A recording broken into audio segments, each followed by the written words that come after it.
Camping is supposed to be simple. A fire, a tent, a night under the stars. But once the sun dips behind the trees, the forest changes. Shadows stretch longer. Every twig snap feels closer. And sometimes what you hear in the dark isn't just the wind. The stories you're about to hear aren't campfire legends.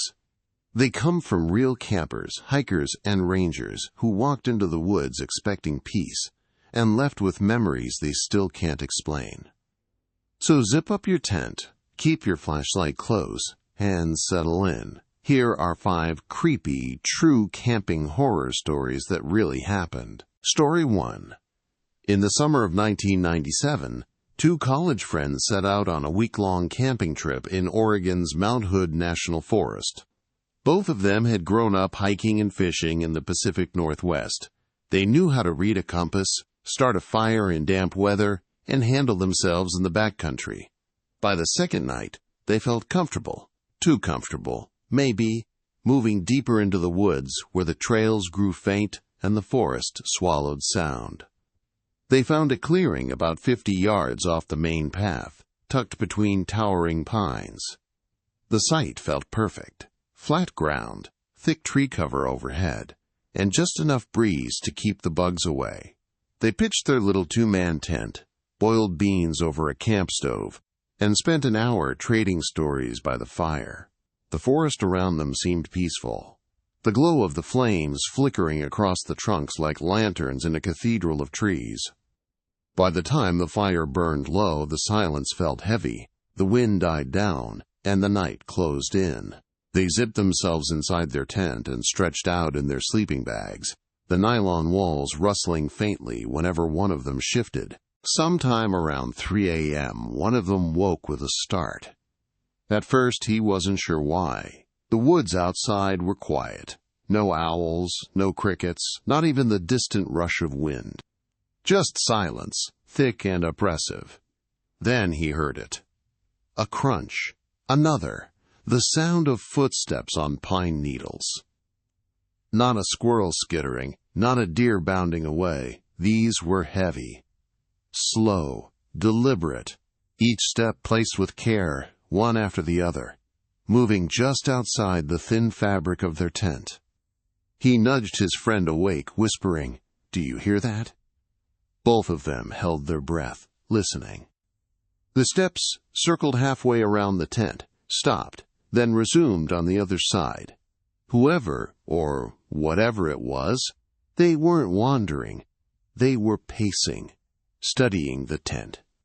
The second friend hissed under his breath, "It's probably just an animal," but his voice cracked, because both of them knew it didn't sound like 4 legs.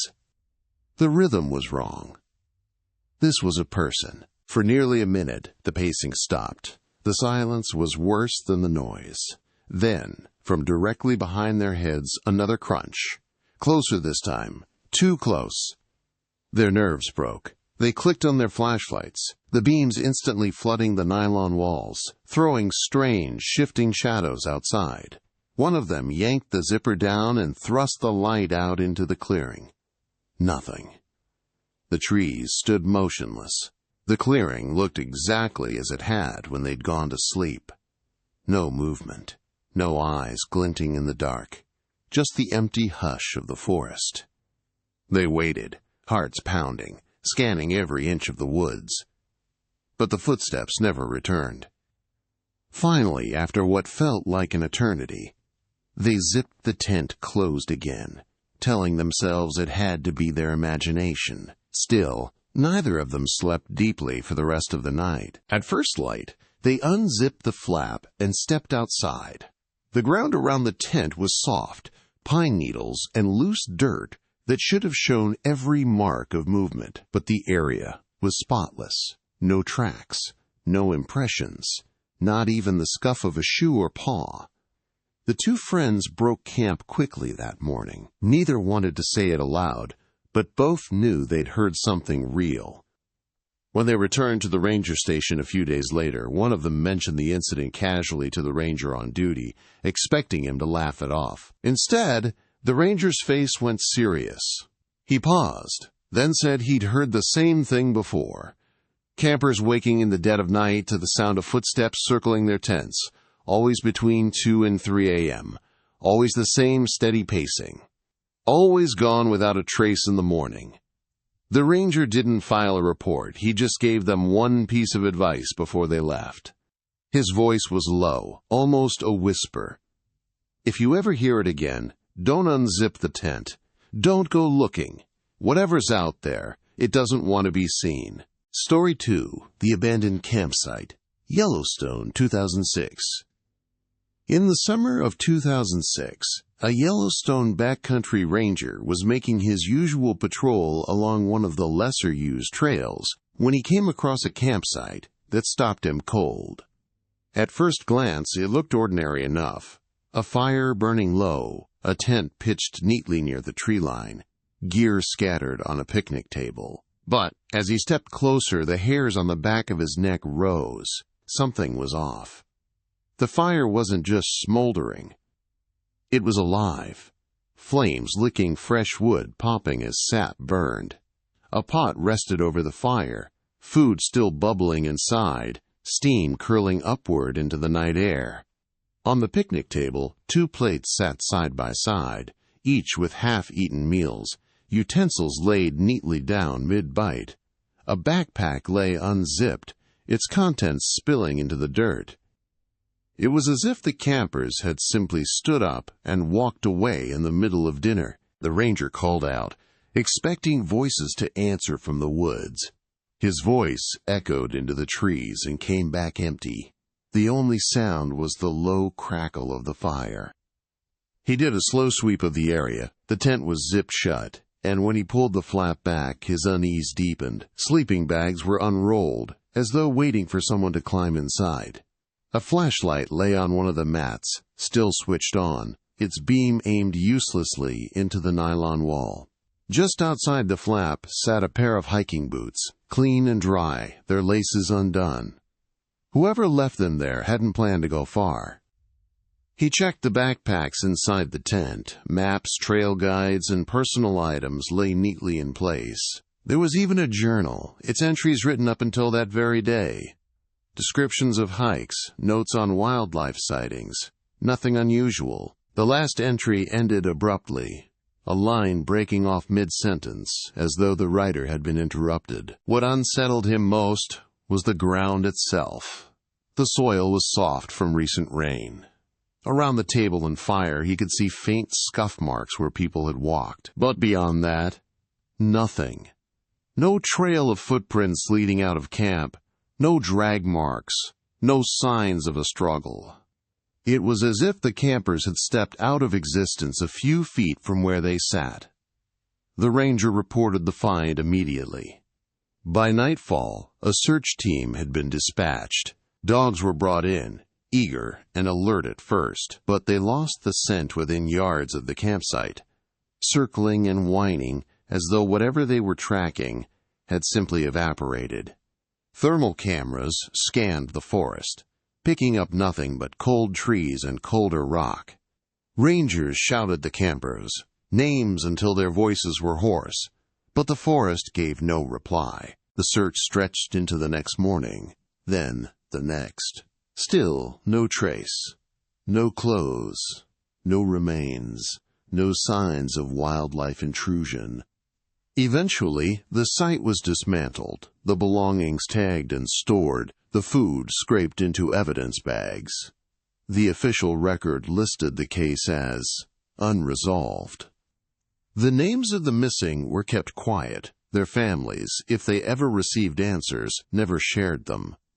Among the rangers, though, the story took on a darker edge. Some whispered about strange lights seen over the tree line that night. Not stars, not aircraft, but orbs that hovered silently for nearly an hour before blinking out one by one. Others spoke of a low droning sound that carried through the valley. Not thunder, not wind, but a vibration that made the air itself seem to hum. The ranger who had first walked into that campsite never forgot the image. Food steaming over a fire, clothes half folded, a journal left open, as if its writer planned to return in a moment, a life paused mid-action, never resumed. When he spoke of it years later, his voice always grew quiet at the end.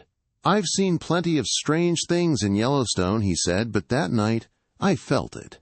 The sense that the forest had simply reached out and taken them, like they didn't leave, they were taken." Story 3. The Screaming in the Pines. Adirondacks, 2015. In the fall of 2015, a small group of friends set out for a weekend camping trip deep in the Adirondack Mountains of New York. They were in their 20s, city kids eager for a quiet escape, and they chose a remote site near a small lake accessible only by a rough, half-forgotten trail. By the time they reached it, the sun was sinking low, painting the water orange, and the air had the sharp bite of autumn. They worked quickly, pitching their tents, collecting firewood, and setting up camp as dusk settled over the trees. By the time darkness fell, they had a fire roaring, their voices carrying across the water in laughter and song. The first night passed without incident. The wind whispered through the pines. Owls called from the shadows, and the campers slept soundly, lulled by the steady crackle of the fire. But on the second night, something shifted. It began shortly after midnight. At first, it was just a single cry echoing through the forest, high-pitched, sharp, almost like a fox. One of the campers chuckled nervously and brushed it off. "That's just wildlife," he said. "They make noises that sound weird if you're not used to it." But as the minutes stretched on, the sound came again. And again, longer this time, louder. The shrill cry stretched into something that sounded horribly human, a scream tearing across the trees. The friends fell silent, listening. Another scream, closer now. Then, silence. Then, from a different direction, the sound returned, sharper, more urgent. By 1 a.m., the group was huddled close around the fire, their conversations stilted and hushed. Every few minutes, the scream rang out again, and every time it seemed to come from a different place. Sometimes distant, sometimes just beyond the tree line. They tried to convince themselves it was just an animal, but none of them could shake the way the sound crawled under their skin. By 2 a.m., the pattern became unbearable. The screams would fall silent for long stretches, then erupt again without warning, as though something were circling the camp, watching, waiting for the right moment to move closer. One camper began counting the seconds between the cries, whispering the numbers out loud. Sometimes it was 5 minutes, sometimes only 30 seconds. Each one sliced through the night with a human-like desperation that made the fire feel suddenly too small, too fragile. Finally, one of them snapped. He stood, grabbed his flashlight, and swept the beam into the darkness. The others begged him to stop, but it was too late. For just a heartbeat, the light caught something at the edge of the clearing. 2 trees stood close together, and between them crouched a figure. It was human-shaped, hunched low, the limbs bent at strange angles as if it were crawling rather than standing. Its head tilted unnaturally, cocked like a bird listening for a sound. The worst part, though, was its face. The light should have caught the shine of eyes, but there was nothing, just emptiness staring back at them. The camper screamed, dropping the flashlight. The beam spun wildly across the ground as the others scrambled to grab it. By the time they raised the light again, the figure was gone. The space between the 2 trees stood empty, swaying gently in the night breeze. In blind panic, the group doused the fire, retreating to their tents. They huddled together, whispering in the dark, too terrified to speak above a breath. But the screams didn't stop. They came again and again, echoing through the pines until just before dawn, when the first pale light washed over the campsite and the forest finally fell quiet. The next morning, the campers wasted no time. They stuffed their belongings into their packs, leaving food behind, and all but ran down the trail. By the time they reached the ranger station, They were pale and shaken, their story tumbling out in pieces. The ranger on duty listened quietly, then shook his head. He told them foxes, bobcats, even mountain lions could make noises that sounded uncannily human, especially in the stillness of night. But when pressed about the figure between the trees, his expression hardened. He said nothing more. Later, when the group told their story to another ranger off the record, he lowered his voice and admitted they weren't the first. That area's had reports before, he said. Screams in the night. Something moving in the pines, always gone by morning. The friends never camped in the Adirondacks again. And even years later, when they retell the story, their voices drop when they describe what they saw on the beam of the flashlight. A figure crouched low at the tree line, head cocked, watching, waiting, while the screams tore through the night. Story 4, The Vanishing Campsite Journal, Utah, 1992. He was a lone hiker who liked the silence of southern Utah's canyons. In the summer of 1992, he'd been following a dry riverbed that threaded between sheer sandstone walls, an old route that cut away from the tourist trails and into country fewer people saw. The sun was high, and the heat baked the rocks. The canyon smelled like dust and hot juniper. He wasn't looking for company. He wanted the empty, the kind of place where you could hear your own breath and the small weather of insects. Then he saw the flash of color, nylon caught in a shaft of light where a little clearing widened from the wash. Curiosity pulled him in through the brush. He pushed aside a fringe of scrub and found a small one-person tent pitched neatly on a flat shelf of sand. Everything looked tidy, like someone had planned to return in an hour, not leave the site behind. At first glance it was ordinary. A sleeping bag lay open inside the tent. A metal cup sat on a rock near a ring of stones where a fire had burned. The flap hung half-zipped, trembling in the breeze that whispered down the canyon. The wind moved like a slow hand through the grass. But there was no sign of a person, no footprints leading away, no discarded cigarette, nothing that marked a hurried departure. On the ground, just outside the tent, half buried in a shallow dust stain, lay a battered notebook. The hiker picked it up with the sterile curiousness of a field scientist. The cover was soft from use, edges rounded by elbows and rain. Inside, the pages were full. Sketches of canyon profiles, notes on water sources, a little list of birds spotted along the trail. For days the entries read like the log of a careful traveler. Times, temperatures, bearings. But as he flipped forward, the tone changed. The handwriting tightened and slanted into a hurry. The sketches became more frantic. Jagged lines where once there had been careful curves. Sentences shortened into breathless fragments. The later pages read like someone keeping calm by recording the odd. Felt watched last night, like steps above on the rim, though no one shone a light. Another entry. Heard whispering when I stopped. No one there. The hiker's skin crawled as he read the small, meticulous marks that suddenly trembled into smudges. At the top margin of one page was a crude map with an X just above the canyon rim and a note, "Don't look at the ridges too long." The final entries were the worst. The lines came jagged, as if the writer had been trembling. Voices at night, not the wind, they speak in the cuts. I keep my camp low, but I hear them calling names. My name, whispered across the stone. I saw someone on the ridge today. No pack, no figure like a hiker. Not anyone I know. It looked down at me and didn't move like a person. If they come closer, I'll...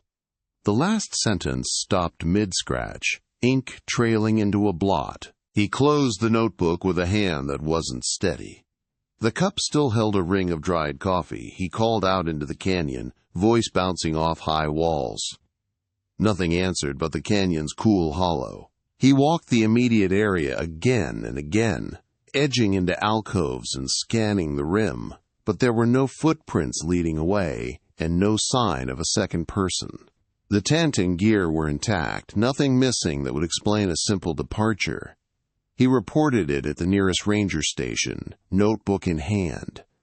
The men and women at the desk listened, then collected the journal and logged the find. They called a field team. Rangers combed the wash and the surrounding ledges for hours, calling names and shining lights into the dark hollow of the rim. Dogs worked the line briefly but lost scent quickly, noses raised and puzzled. The searchers shouted until their throats were raw. The canyon swallowed the sounds and returned silence. The official file later read, "Abandoned campsite. No owner located. Case closed for insufficient leads." The journal was cataloged and put into evidence storage. The tent and items were archived, the pot and cup sealed with tag numbers.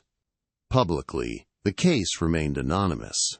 No missing person report matched the description, and no family came forward.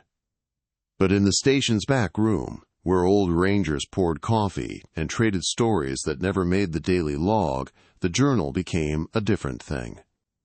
They read the handwriting aloud, under low light, and the entries took on a new weight. A few of the older hands remembered similar lines from their early days, mentions of voices threading the slots of canyons, campers who felt watched from above, people who started to sketch figures on their maps then stopped.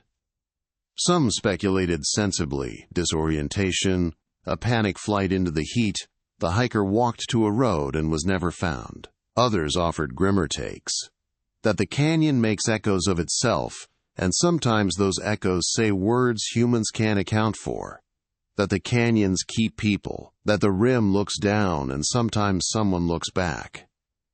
The hiker who found the campsite left town the next morning. He wouldn't say whether he kept a copy of the page. He changed his routes after that, avoided narrow washes, and years later his friends would say he wouldn't stay out after dark anymore. At the ranger station, they still pull the envelope from the evidence box sometimes, just to read the last line and feel the little chill that comes with it. On quiet evenings, when the wind cuts through the canyons just right, older rangers will tell you there's a sound that comes back on the air. One thin, warped voice folding on itself like a distant radio. They swear it repeats the same phrase over and over. They're in the canyon. Whether it's memory or wind or something else, no one can say. But the journal sits in a drawer, and the words on its last page are still enough to make an experienced ranger pause when he hears the canyon breath. Story 5. The Child's Laughter in the Woods, Washington, 2018. In the summer of 2018, two families drove into the Cascade Mountains for a weekend camping trip. They wanted something simple, a quiet spot where the kids could roast marshmallows and the adults could sit by the fire under the stars. They found a site along a narrow forest road, the kind of place where the gravel gives way to dirt and the woods close in on both sides. It was remote, but not dangerous. If something went wrong, they were only a short drive back to town. Between them, they had 4 children, all under 10. The campsite quickly filled with the sound of small voices, laughter, and the busy noise of a fire being built. That first night was everything they'd hoped for: the smell of roasted marshmallows, firelight flickering across the trees, the kids giggling in their sleeping bags while the adults stayed up swapping stories. The forest seemed calm, almost welcoming. But on the second night, just after 2 a.m., that sense of calm broke. Both sets of parents woke at the same moment, startled by a sound that didn't belong in the still woods. It was laughter, high-pitched, playful, the unmistakable sound of a child. At first, they thought one of their kids had woken up. Maybe someone needed the bathroom or was sneaking out for a drink of water. But when they unzipped their tents and checked, each child was fast asleep, curled deep in their sleeping bags, breathing slow and steady. The laughter, however, didn't stop. It came from the tree line, just beyond the faint glow of the fire's embers. Faint at first, then growing louder, carrying through the pines as if someone, or something, was weaving in circles through the dark. One father grabbed a flashlight and swept the beam across the woods. The laughter cut off instantly, leaving only the hiss of cooling coals. He held the light steady for nearly a minute before letting the beam fall. The laughter started again, this time on the opposite side of camp. The adults exchanged frantic whispers, each confirming the same thing. They all heard it, none of them could explain it. The kids never stirred, as if they couldn't hear it at all. That was almost worse. The laughter stretched on, sometimes distant, sometimes so close it sounded like it was just behind the thin nylon walls of the tents. A sound no parent could mistake. The light, carefree giggle of a child playing a game. The mothers held their flashlights like weapons. One of the fathers kept stepping toward the edge of camp, trying to see between the trees, but every time he raised the light, the laughter stopped. And every time he lowered it, the sound came back. Nearly an hour passed this way. Time seemed to bend. At moments, the families felt like dawn must be near, only to check their watches and see that only minutes had passed. The laughter went on until almost 3 a.m., and then, as suddenly as it began, it stopped. The woods fell silent again, heavy and hollow. By dawn, the families were already breaking down their gear. They left behind trash, food, anything they didn't absolutely need. When they reached the ranger station later that morning, they relayed the story. The ranger on duty listened with a flat expression and finally shrugged. "Coyotes," he said. "They can make sounds you wouldn't believe." He wrote nothing down. But later, when one of the mothers told the story again to a fellow camper in town, the woman's face drained of color. She lowered her voice and said the area had a history. Campers reporting a child's laughter when no children were present. Families who refused to stay for a second night. Stories that rangers never put into official reports. The two families never went back to the Cascades. To this day, when they speak of that night, they insist on the same thing. What they heard wasn't an animal. It was laughter. A child's laughter echoing through the woods long after midnight, circling their camp, closer and closer, until the first gray light of dawn drove it away. The wilderness has always held its mysteries, and sometimes it keeps them. A fire can keep you warm. A tent can give you shelter. But once night falls, the forest belongs to something else. Maybe it's just the isolation that makes people hear footsteps circling their tents. Maybe it's just wildlife that sounds too human in the dark. Or maybe, as some campers swear, there's something out there that watches, waits, and laughs when no one should be laughing. If you've ever had your own strange experience in the woods, share it in the comments. And remember, the forest is never as empty as it seems.